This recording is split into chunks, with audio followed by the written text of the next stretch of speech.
Hello, আমি আবার এসে গেলাম তোমাদের রান্নাঘরে। কি নিয়ে বলো তো?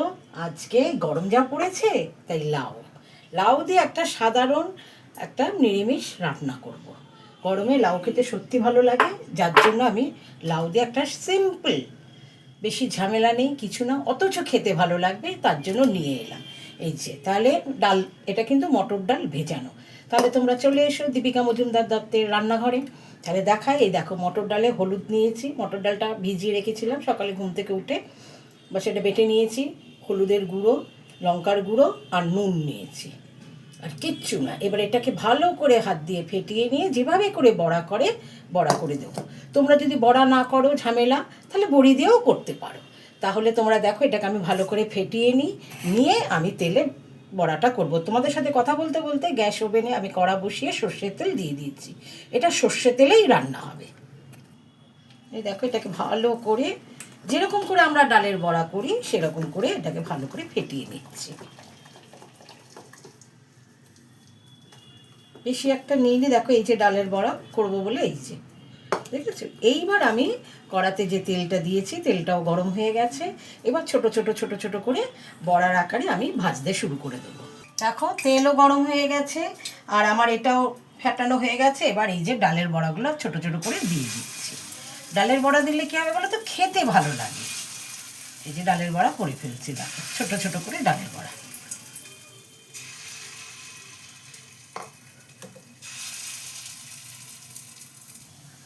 দেখো বড়াগুলো ভাজা হয়ে গেছে, এবার আমি এগুলোকে তুলে নিচ্ছি।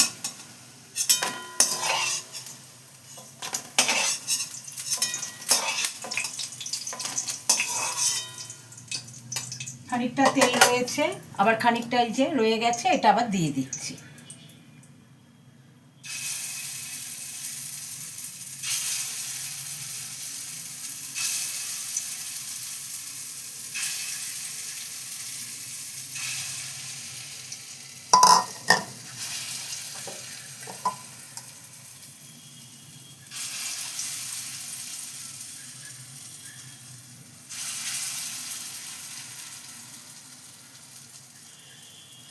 দেখো এইগুলো ভাজা হয়ে গেছে, এবার আমি একটা তুলে নিচ্ছি।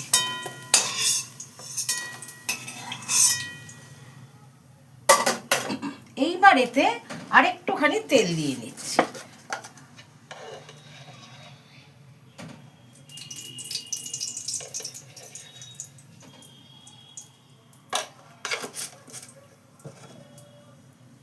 এতে এবার কি দিচ্ছি দেখো, এই যে তোমার তেজপাতাটা ছিঁড়ে দিয়ে দিলাম, একটা শুকনো লঙ্কা, এই যে দুখানা শুকনো লঙ্কা আমি ছিঁড়ে দিয়ে দিচ্ছি। আর দেব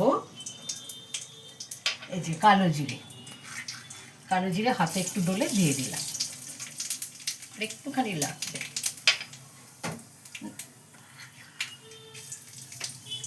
দিয়ে দিয়েছি। এইবার এতে আমি কি দেবো, এই যে লাউগুলো যে ধুয়ে রেখেছিলাম, খোসা ছাড়িয়ে ধুয়ে ডুমডুম করে আর কি ডুমো ডুমো করে কেটে রেখেছিলাম, এবার এটা আমি দিয়ে দিচ্ছি।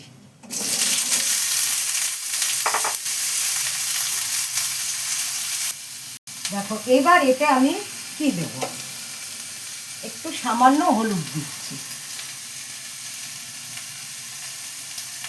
সামান্য হলুদ দিচ্ছি।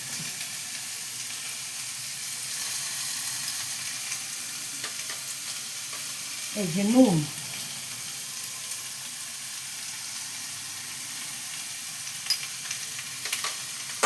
দিয়ে এবার একটুখানি ভেজে নেব। এবার একটু ঢাকা চাপা দিয়ে দিচ্ছি। এইবার ঢাকা চাপাটা খুলে নিলাম, নিয়ে এর মধ্যে দেখো এই যে রাঁধুনি, অল্পটুকু আদা আর কাঁচা লঙ্কা, আমি 3টে কাঁচা লঙ্কা দিয়ে নিচ্ছি। রাঁধুনি বাটা দিয়েছি আমি, আর কোনো কিচ্ছু বাটা দিচ্ছি না। এই দিয়ে এটাকে নাড়িয়ে নেব। মশলাটা লাউটার সাথে মিশিয়ে নেবো, একদম মাখিয়ে নেব, নিয়ে নাড়াচাড়া করে জল দিয়ে, লাউয়ে এমনিও জল উঠবে, তাছাড়াও আমি অল্প লাউয়ে জল দিয়ে দেবো, যাতে একটু ভালো করে সেদ্ধ হয়।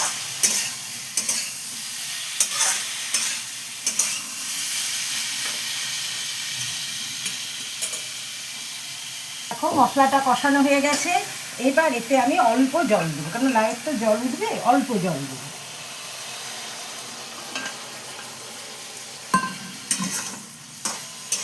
এইবার ঢাকা দিয়ে দেবো। লাউ বেশিক্ষণ লাগে না সেদ্ধ হতে, সেদ্ধ হয়ে নি। এবার ঢাকা চাপাটা খুলে দিই।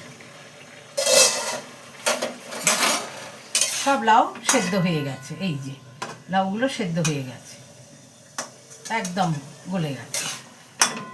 এইবার এর মধ্যে আমি একটু, লাউ তো একটুখানি চিনি দিচ্ছি, সামান্য চিনি দিয়েছি।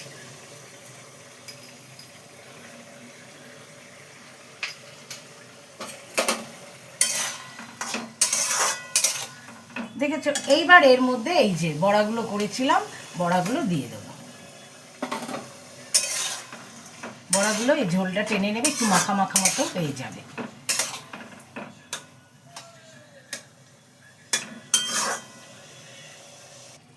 দেখো এটা হয়ে গেছে, বড়াগুলোর মধ্যেও ঝোলটা ঢুকে গেছে। এটা একটু থকথকা, বেশি ঝোলও হবে না, বেশি শুকনোও হবে না। এইবার এর মধ্যে আমি একটু অল্প করে ঘি দিয়ে দিলাম, দিয়ে ব্যাস এবার আমি এটাকে ঢাকা দিয়ে রেখে দেবো 5 মিনিটের জন্য, তারপরে তোমাদের দেখাচ্ছি। এই দেখো এটাকে নামিয়ে নিয়েছি, আমার রান্না কমপ্লিট। এইবার এর ওপরে তোমাদের যেটা দেখাতে ভুলে গেছিলাম, আমি বড়ি তেলে ভেজে নিয়েছিলাম, ওই বড়িটাকে ভেজে একটু গুঁড়ো করে নিয়েছি। এইবার দেওয়ার আগে ওপর দিয়ে একটু ছিটিয়ে দিলাম, ওপর দিয়ে একটু ছড়িয়ে দেবে। বড়িগুলো মুখে পড়বে, মচমচ করবে, অথচ খেতে ভালো লাগবে। এইভাবে তোমরা লাউয়ের সিম্পল একটা তরকারি এই গরমের মধ্যে করে খেয়েও খুব ভালো লাগে, পেটটাও ঠান্ডা থাকবে, অথচ খেতেও ভালো লাগবে। নিরামিষ করতে ঝামেলা নেই। দেখলে তো অল্পটুকু তোমার শুধু রাঁধুনি বাটা। অনেকে হয়তো এর মধ্যে ঘি দেয়, আমি ঘি দিয়েছি। ধনেপাতা, আমার মনে হয় রাঁধুনির গন্ধটা চলে যাবে, তাই আমি ধনেপাতা দিলাম না। তাহলে তোমরা এরকম রান্নাটা করে খেয়ে আমাকে বলো কেমন লাগলো। আর লাইক কমেন্টস দিতে কিন্তু ভুলো না। তোমাদের সাথে যাদের যোগাযোগ আছে তাদেরকে আমার এই রান্নাটা শেয়ার করে দিও। তাহলে আমি রাখি, বাই, টেক কেয়ার।